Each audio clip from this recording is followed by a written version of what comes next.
Anmanette has not eaten anything for 5,000 years, yet her body shows no signs of decay. Strangely, her face is covered with inscriptions, and her yellow eyes look exceptionally beautiful. People have tightly bound her with iron chains, continuously injecting large amounts of toxic mercury into her body. It is said that only in this way can her terrifying evil powers be suppressed, for if she breaks free from her seal, the world will turn into hell. 5,000 years ago, Anmanette was the noblest princess of ancient Egypt. Without a prince, she was the sole heir to the Egyptian throne. The pharaoh raised her to be extremely cruel and ruthless. Anmanette believed she had everything under control and that after her father's death, she would become the supreme queen. However, things did not go as she wished. Suddenly, ancient Egypt implemented a two-child policy because her father was still in his prime. After the policy was enacted, he secretly favored a beautiful maidservant. Just before Anmanette ascended to the throne, the maidservant unexpectedly gave birth to a baby boy. Anmanette was well aware of the newborn's arrival, but she did not expect that after her father had a son, he would immediately change his vow to pass the throne to the boy. This made Anmanette very unhappy. She realized that power is not a gift. She must rely on her own strength to reclaim everything. Thus,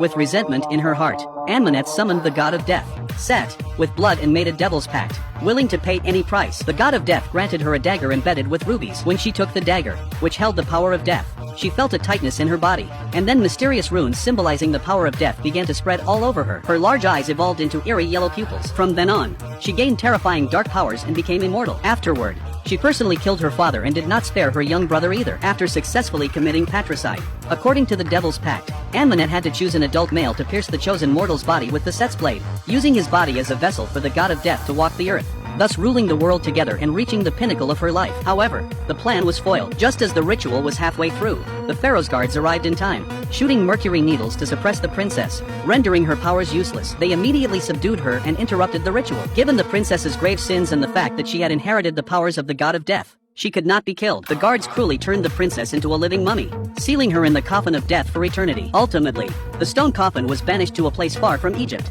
buried deep underground in a foreign land, enduring the punishment of eternal darkness. The ruby on the dagger, however, was taken to England in 1127 by the leader of the Crusaders, brought into an underground tomb. Hundreds of years later, when a construction team was digging a tunnel, they unexpectedly unearthed this Crusader tomb, which contained countless corpses. A mysterious organization that specializes in supernatural events, upon hearing this shocking news, immediately dispatched all public vehicles from the city center to take control of the site as quickly as possible. Soon, Dr. Jekyll and his mysterious department took over the protection of the ruins, as he knew well that during the Crusaders' expedition to Egypt, they had intended to expand their territory but faced disastrous defeat. Of course, none of this was the main point. The key issue was that they had brought back an unspeakable ancient dark secret. In a small village in Iraq, the military is engaged in operations against terrorists. The protagonist, Nick, is an army scout tasked with conducting reconnaissance, but he exploits his mission to steal ancient artifacts from the war-torn country and sell them on the black market. This time, he has stolen a map to an ancient tomb from archaeologist Jenny. However, the location of the tomb turns out to be in a rebel activity zone. Nick and his partner, Vale, not only fail to find the exact location of the tomb but also engage in fierce gunfire with the insurgents, ultimately getting surrounded by the enemy. With nowhere to escape, they immediately report the situation to their superiors and quickly receive military support,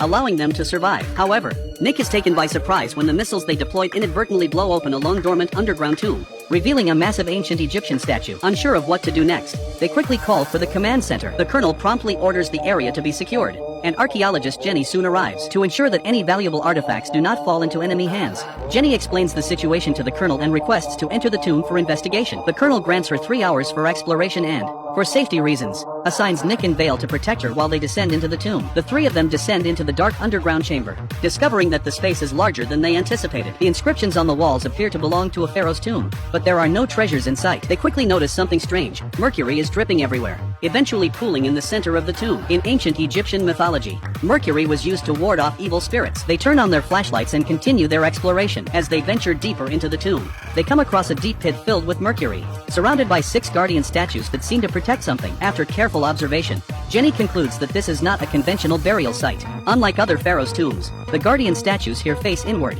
indicating their purpose is to suppress rather than protect. She deduces that this tomb was specifically designed by the ancient Egyptians as a prison for the most notorious criminals. Just then, the colonel relays a message that a sandstorm is approaching, and the three must evacuate. However, Jenny, obsessed with ancient Egyptian culture, insists on uncovering what is sealed here and argues with Vale. Meanwhile, Nick, eager to find treasure, notices 3 locked chains at the bottom of the pit and a heavy stone suspended from the ceiling. After studying the mechanism, Nick decides to shoot one of the chains to unlock it. As the gears turn, an ancient sarcophagus slowly rises from the mercury pool, clearly that of Princess Ammonette, who was mummified 5,000 years ago. As the sarcophagus rises, the 3 feel an overwhelming sense of dread. Suddenly, a swarm of spiders emerges from the cracks in the rock, crawling onto the unfortunate Vale. Startled, Vale raises his machine gun and fires wildly, but the bullets have little effect. Although Nick reassures him that the spiders are not poisonous, Vale is still bitten. The 3 prepare to retreat, but Nick inadvertently gazes into the eyes of the sarcophagus and experiences a time-traveling vision, seeing a breathtaking figure walking toward him across an endless desert. As she draws closer,